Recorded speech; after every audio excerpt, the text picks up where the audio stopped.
Marilyn, vous avez votre toki? C'est où ça? Sur le stade d'université. Elle vient d'où l'arme?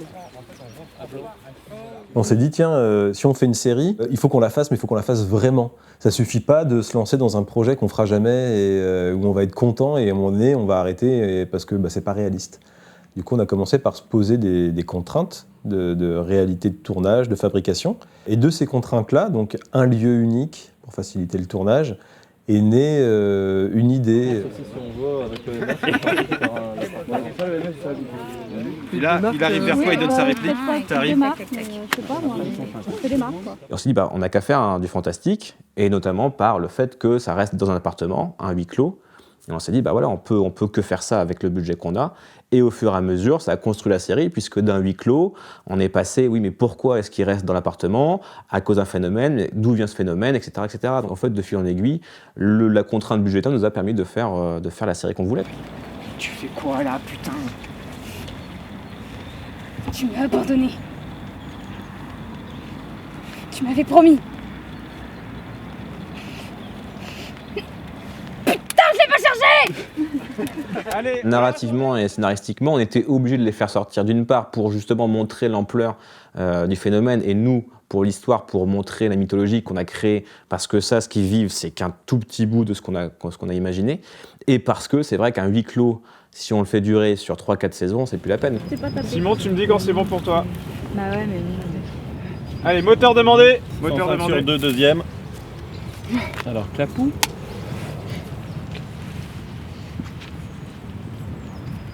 Cadré. Et... action! Arrête, Chloé. On est sortis maintenant.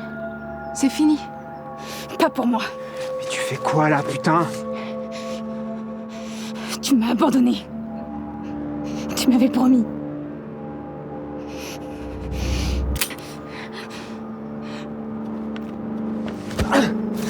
Ça va? Attends. Non, reste.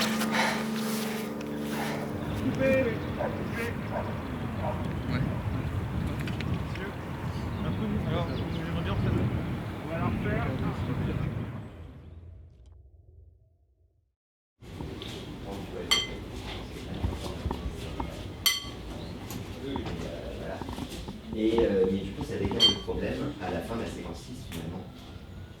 Si c'est que ça, si tu veux, ça peut être peut-être la première réplique de Philippe. En admettant que ce soit vrai, les seules personnes qui peuvent nous apporter des réponses sur notre découverte, c'est ce type et ces fameux hommes en blanc, tu vois. À la limite... Donc on est épisode 6, votre épisode, à vous deux. On avait des fiches personnages très précises sur ce qu'on voulait, etc. On a rencontré nos comédiens, et le truc, c'est que nous, on avait cette volonté de faire en sorte que les gens y trouvent leur compte aussi. Donc les comédiens, on leur expliquait la vision qu'on avait, et on était ouverts à leurs propositions. Et ils nous ont proposé des choses qui étaient hyper bien. Ça, c'est ça, c'est exactement ça. C'est exactement ça. La solution, justement, tu vois, il t'attrape, il te retourne, tu le vois pas, tu donnes le Tiffen point d'interrogation, et là, soudain, tu le vois. Et au moment où tu le vois, c'est Pierre que tu vois. Ça qui est génial, c'est qu'on a une équipe comme qui est investie depuis le début de la série, qui est impliquée à 800% et qui nous propose des choses auxquelles on n'avait pas pensé. Grâce à ça, on a pu développer des intrigues qu'on n'aurait pas développées avant. Et c'est hyper chouette quoi, d'avoir au moins un soutien et un accompagnement avec les acteurs pour construire ça, quoi. Dernière conso, messieurs. Toi, si je te connaissais pas par cœur, je dirais que t'es la bourre sur ton article. Mais vu qu'on est parfaits inconnus, je te dirais que tu te trompes. Quand on a eu le casting, on savait, nous, qui on allait. Enfin, ça qui était marrant, c'est qu'on avait tous les deux la même vision du personnage pour l'acteur. Donc au moins, on n'avait pas de... Il n'y a pas eu de débat. Il n'y a pas eu de débat, quoi. Donc ça qui est bien, c'est qu'au moins, le casting correspondait parfaitement à ce qu'on voulait, quoi. Parce qu'après, je sais même pas si on la voit en fait. Après, Oui, c'est ça. Après, parce que j'attends trop. Je te dirais que les gars, messieurs, on va s'accrocher tout. Là, tu regardes. En fait, tu peux revenir. Dernière conso, messieurs. T'es un tout super en dessous, mais pas énorme. Je suis loin? Ouais, t'es loin. Parce que j'ai juste double de distance. Et regarde ma poitrine, c'est très bizarre. C'est pour moi une jeune femme qui a du caractère, elle sait ce qu'elle veut, elle est barmaid, elle gère pour moi bien sa vie. Elle n'a pas besoin des autres, Elle est assez indépendante. Elle a un côté aussi quand même très sociable, très festif. On voulait aussi axer sur sa personnalité intelligente, où elle a une force de réflexion sur tout ce qui se passe. Et c'est vrai que c'est elle qui prend, en saison 1, les devants pour justement avancer. Voilà. Et tu viens comme ça. Tu vois, et tu vois, on est 3/4 en fait. Alors non, il est où? On va pas l'acheter, Bravo. quelqu'un va l'avoir. Bravo Rémi. Allez, C'est tout faire. allez. Narine gauche. Narine gauche, hein. Mais c'est pas de leur faute, c'est moi qui suis pas bonne aussi. Tu veux que je t'en remette une? Non, non, non, non. Ok. Quand on s'est rendu compte qu'on avait ce personnage leader un peu, féminin, ce premier rôle féminin en gros, et qu'on était dans cette logique de se dire qu'est-ce qu'on ne fait pas normalement dans une série, c'était un truc qui a pas mal sous-tendu l'écriture de la saison 1, on s'est dit on va la buter. On la bute parce que les gens vont pas le voir venir. Donc là, info pour tout le monde, on s'arrête quand les lumières sont éteintes et que Enora se retrouve au compteur. Messieurs, dernière conso. Si je te connaissais pas par cœur, je dirais que t'as la bourre sur ton article. Mais vu qu'on est de parfaits inconnus, je te dirais que tu te trompes. Non, je suis à la bourre. Il fallait qu'on bute Tiphaine, Coupé. mais vu qu'on voulait garder Enora, elle est devenue Titi, quoi.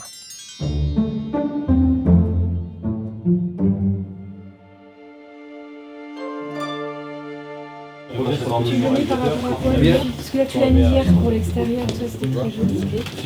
Et Nora, c'est que tu... Hop. Et là, tu fais ton truc. Tu vois, tu commences par avoir une adresse de regard pour qu'on comprenne que ça vient de là. C'est le déco. Et comment tu comptes t'y prendre? Tu sais pas à quoi tu t'attaques. T'as un flingue, mais tu sais pas où ils sont. Tu vas faire quoi? Pan sur tout le monde? C'est vraiment un penchant du personnage de Chloé. Un petit diable que pourrait avoir dans la tête Chloé. Et c'est sous la vision de... Enfin voilà, ça lui apparaît sous les traits de Tiphaine. Mais pour moi, ça a un lien beaucoup plus direct avec le personnage de Chloé. T'as une chance qui se présente là. La laisse pas passer. Et puis si tu meurs, j'aurai plus personne à qui parler. Et toi non plus, à vrai dire. Coupé.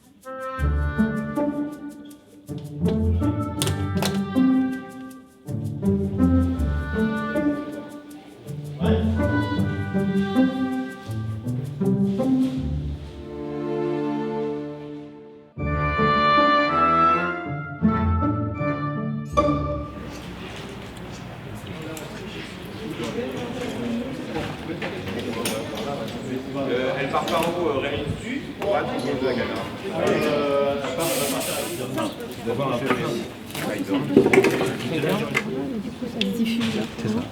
C'est très bien, c'est vrai que c'est juste, voilà, il y a des poids Là, à la lumière du jour, ça me pas la même déjà. Ah, t'as vu ça? C'est incroyable. Ah oui, oui. Dans l'intérieur, tout à l'heure, la lumière du néon et tout, c'était... Oui. Ouais.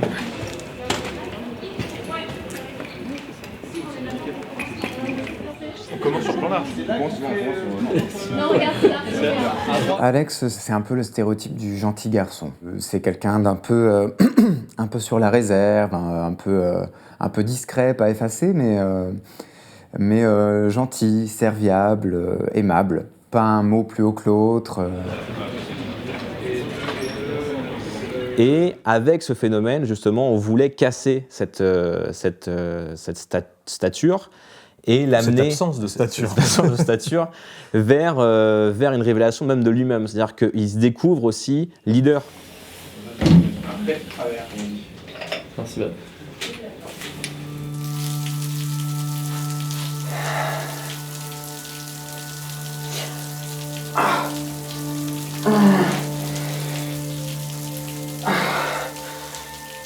Face à tout ça, à toutes ces choses qui sont violentes et incompréhensibles, va sortir un peu de son cocon, de sa posture de gentil garçon et commencer à développer un point de vue et surtout à l'affirmer face aux autres. Marilou? C'est soleil ou pas? C'est marrant. C'est soleil? Ouais. On met on joue comme ça va, y a pas d'ombre. Ok. C'est nuageux soleil. Ok, on va essayer. Action.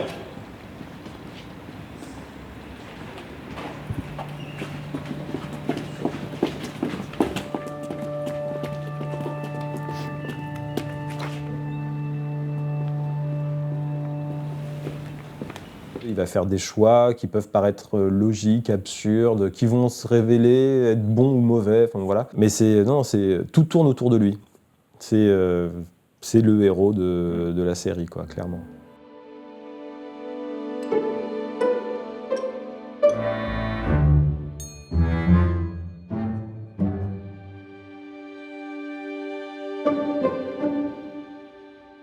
Alors Damien Étienne Marceau, de son patronyme complet, c'est les mêmes lettres que pour Deus Ex Machina, parce qu'il débarque comme ça, sorti de nulle part en fin de saison 1.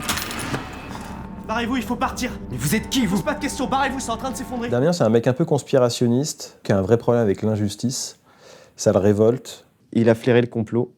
Et il s'est donné comme mission de le démanteler, quoi. Là, on est en master sur le plan extrêmement large pour voir où vous êtes, qu'est-ce que vous faites, toutes les boîtes qu'il y a, pour un peu qu'on visualise un peu. Alors, ce qu'il nous faut surtout, c'est Chloé qui sort et qui se fait tasser et passe à vide, parce que sinon après ça devient compliqué, quoi.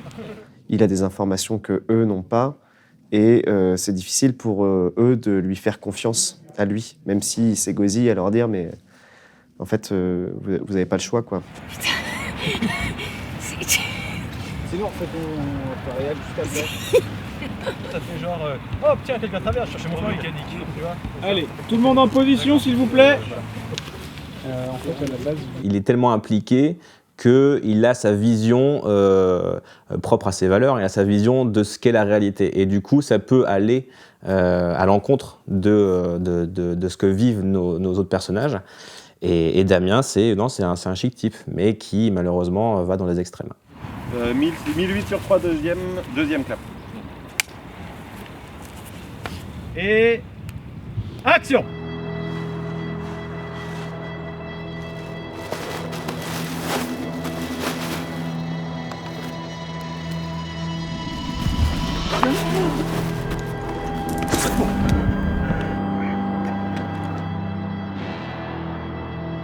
Il y a un côté humaniste qui le pousse, mais il y a aussi un petit côté personnel. Je pense que c'est aussi une façon pour lui de donner un sens à sa vie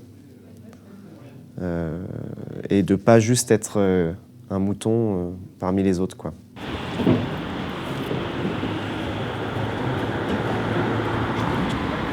Tu es bon.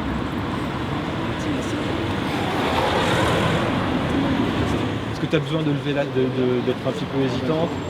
On peut se permettre, en fait, vu qu'on t'attaque de dos, on revient là, il faut juste qu'on ait ta position de départ qui soit toi qui regardes la maison. Entre temps, si tu as envie, tu peux baisser les yeux, relever.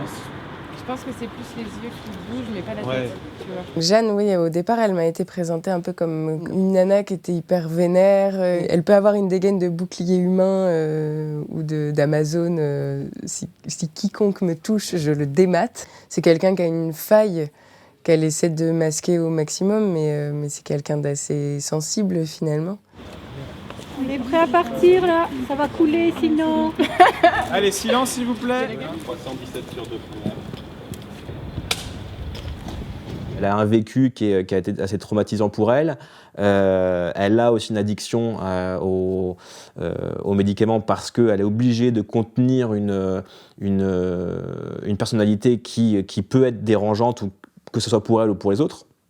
Et du coup, c'est vrai qu'on la caractérise directement comme ça, celle qui est chiante, quoi. Qui est chiante, mais qui a son franc-parler et qui dit ce qu'elle pense. Alors toi, elle te suit un petit peu, voilà, elle te dit pour l'instant, elle te dit. Et donc je m'adresse à elle. En gros, tu veux plus comme ça, quoi. Bah, attends à voir. Ah. Je dis, ouais, voilà. Tout à l'heure, ça donnait là. ça. Celui-là, un poil plus à gauche. Là? Ouais, c'est bien là. J'ai l'impression que elle, le fait qu'ils soient sortis de l'appart, qu'ils se retrouvent ensemble, elle respire et que c'est cool. Et puis, quand elle découvre que son père est vivant dans cette réalité où ils arrivent finalement, elle, du coup, c'est un peu Bella Vita, quoi. Elle est hyper positive. Et là, elle va se retrouver en décalage par rapport aux autres qui, eux, sont pas... Bah non, ils sont pas contents, ils veulent rentrer chez eux, voir leurs vrais parents. Moi, quoi. Elle oublie totalement elle est hyper l'équipe, égoïste. quoi. Hop, toi. Qu'est-ce qu'il y a? Tu sais que tu peux tout dire à ton vieux père. Tu ferais quoi, toi, si tu trouvais enfin comment faire pour aller bien, mais que pour y arriver, tu devais faire un truc vraiment mal. C'est compliqué, ça. Je préférais le temps où tu me demandais de t'acheter des licornes. C'est en rapport avec tes études? Non. C'est beaucoup plus important que ça. C'est ça qu'on raconte en fait un petit peu dans la saison 2, c'est ce qui crée cette sensibilité, quel est ce traumatisme qui a créé cet individu, comment elle s'est construite ou déconstruite, comment elle a réussi à exister, à quoi c'est dû, et du coup c'est cette façon de fonctionner, cette façon de vivre, d'interpréter le monde, quelles conséquences ça a quand on est face à des choix compliqués et drastiques. Reste, ça va faire plaisir à ta mère, tu la connais. Si elle sait que t'es passé et puis que tu restes pour manger avec nous, avant m'en faire toute une histoire. Mais si tu restes passé, je pense que c'est... Si elle sait que si t'as pas pris le temps de manger avec nous. Ouais, ça va faire plaisir à ta mère, tu la connais. Si elle sait que t'es passé et que tu restes pour manger avec nous, ça va ça? C'est pas ça? Non, si elle sait que t'as pas pris le temps de manger avec nous. Pas le passé. Moi, il faut que je l'écrive, ça. Bien sûr. Au début. C'est le cas, elle va en faire toute une histoire. Ok, d'accord. Ouais, on va écrire ça. Ouais, ça va faire plaisir à ta mère, tu la connais. Ouais. Si elle sait que t'as pas pris le temps de manger avec nous, elle va en faire toute une histoire. Ah bon, on va prendre peu de notre part. Ouais.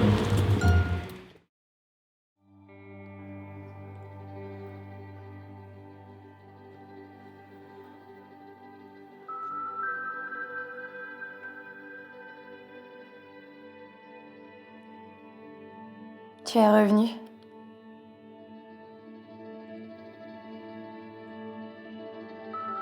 Merci. Je me sauve aussi en faisant ça. Alan, c'est un mec qui a de la réussite, qui est brillant, qui est impulsif, très impulsif. C'est un peu un petit nerveux, quoi. Enfin, il s'énerve facilement et voilà, il y a quelque chose comme ça. Je crois que la première scène vraiment de présentation d'Alan, il s'énerve contre les autres. Bande de cons, ça vous fait marrer ces conneries? C'est quelqu'un qui va s'emporter facilement, je pense. Un peu le côté petit nerveux, mais au grand cœur, toujours. En fait, les durées des plans où il y a les voix off sont toujours plus longs que la voix off en elle-même. On enlèvera en post-prod.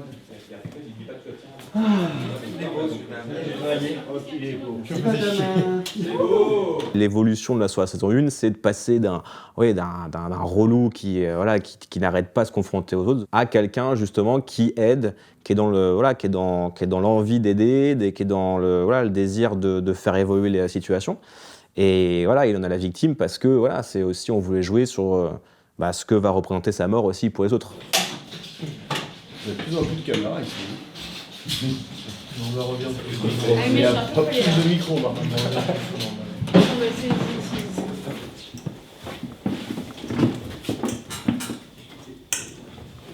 915 sur 3 premières. Clapez. Finalement, c'est pas un poids, mais quand même quelque chose, justement, comment il va analyser toutes les visions qu'il a dans tout cet épisode-là qui m'est consacré. Il a intérêt à pas se planter, quoi. Quelque chose comme ça, parce que c'est ça qui va permettre de ensuite les faire avancer.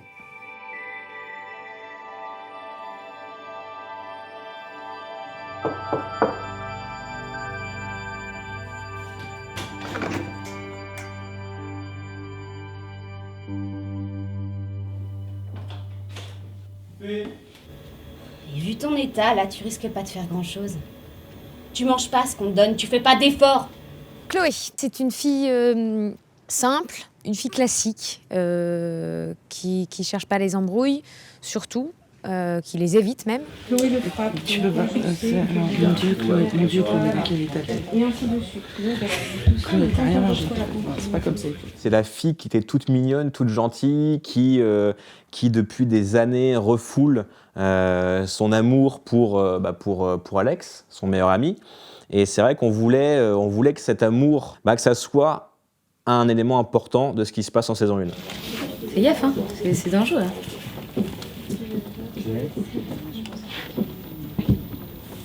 Pas jouer avec ça. Quand on l'avait écrite, on savait qu'on lui ferait faire des trucs un peu dingues.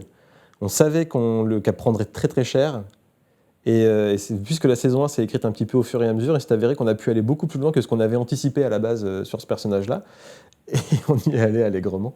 Tu veux réussir à t'en sortir, tu as besoin d'aide, et en même temps tu as besoin d'accomplir ton plan. Là tu es vraiment malade, et là on te propose une opportunité. En saison 2, elle a ce poids sur les épaules, et elle veut retrouver une forme de normalité. Mais quelle normalité on récupère une fois qu'on a franchi une ligne, quoi, qui est un point de non-retour.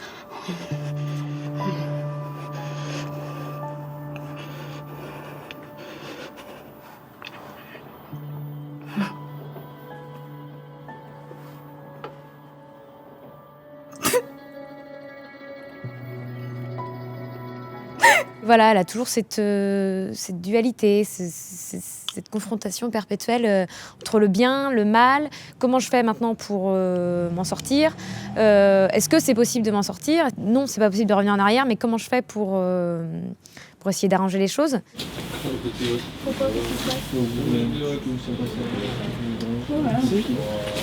Et comment est-ce qu'elle gère ça? Comment est-ce qu'elle gère le deuil? Comment est-ce qu'elle gère son acte? Comment est-ce qu'elle gère tout ça?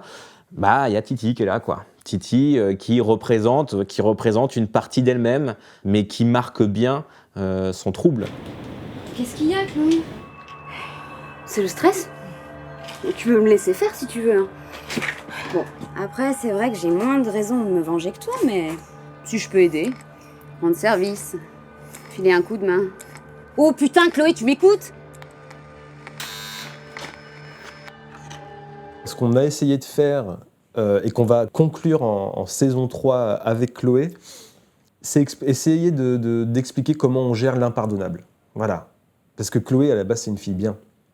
Ah, c'était le dernier plan d'Enora.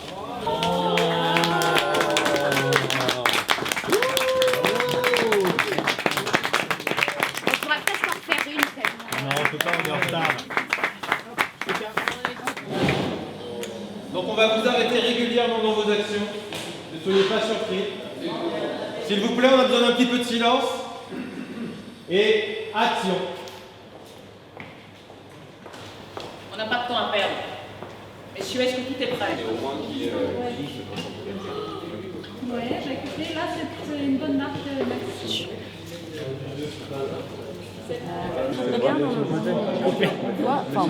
Guillaume, c'est le stoner. C'est le Samy de Scooby-Doo.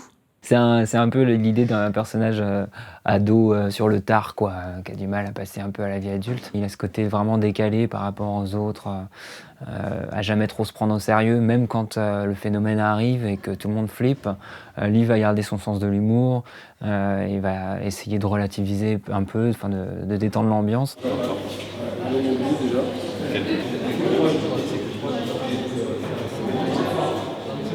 Il trahit ses amis, mais pour leur bien. Ouais, c'est ça. Ouais, c'est ça. Ouais. Et puis, c'est lui qui va repérer les petits trucs que personne ne repère aussi, parce qu'il a l'œil, parce qu'il est un peu, il est un peu à côté, quoi. Et son évolution à lui, justement, elle est forcément distante au début. Parfois, il est obligé de participer aux événements. Enfin, il fait vraiment partie de l'équipe, c'est un peu la mascotte du groupe. Au début, en tout cas. Et c'est comme les autres, il se transforme. Et en plus, là, quand on t'arrive, vu que c'est une pièce qui est immense, elle t'impose direct, quoi.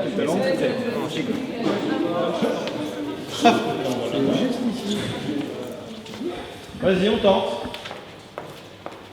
On n'a pas de temps à perdre. Messieurs, est-ce que tout est prêt? Hop, t'arrêtes. C'est souvent lui qui va s'occuper des uns et des autres. Là où quand même, j'ai un peu l'impression que sur cette saison 2, en tout cas, les personnages, la cohésion de groupe, c'est pas ça, quoi. Clairement, c'est un peu chacun pour sa gueule. Et lui, quand même, il va garder une petite attention pour chacun. Et action.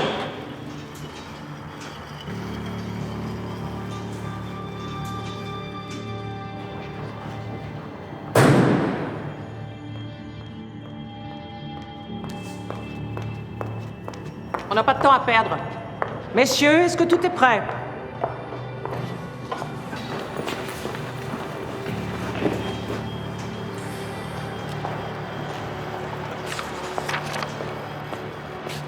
Ok, merci.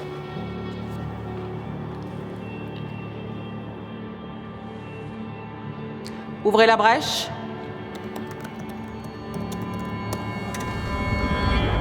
Et on voulait aussi qu'avec les événements qui se passent avec Tiphaine, les événements avec Chloé, Guillaume soit au cœur de l'histoire. Parce qu'il développe des émotions qu'il n'avait jamais vécues avant. Et je pense que là, il devient de plus en plus sérieux. Et ce qui va l'amener justement en saison 2, saison 3, saison 4 à prendre une part importante dans l'histoire et dans ce qu'il va essayer de faire pour régler tout ça. Donnez ça aux responsables de l'autre côté.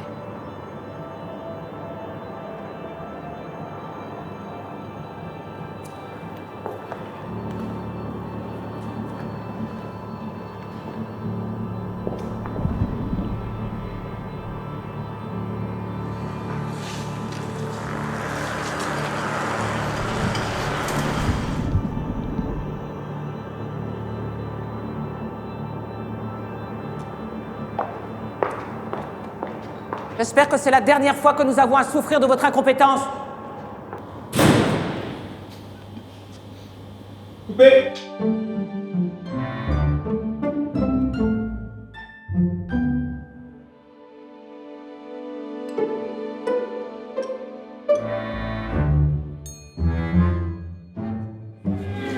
Voilà, elle fait des sons de ça. Voilà, c'est ça qu'elle ça fait. Mais arrêtez de me prendre pour un con. Je sais ce qu'on fait quand même. Pas un lapin de 3 semaines qui va prendre ma vie. Il me manque les jambes, mais pas les tapants. Hein. Comment? Ni les ménages. Là, on est en pleine écriture de la saison 3. Oui. Que voilà, là, on est très bien parti. Là, on sait épisode par épisode ce qui se passe en saison 3. On a des idées qui prennent forme et auxquelles on n'avait pas pensé auparavant, mais qui gagnent là beaucoup d'importance et beaucoup de... Voilà, sans révéler, mais voilà, des personnages qui pour nous, là, prennent un chemin qui est très, très, très, très, très bon.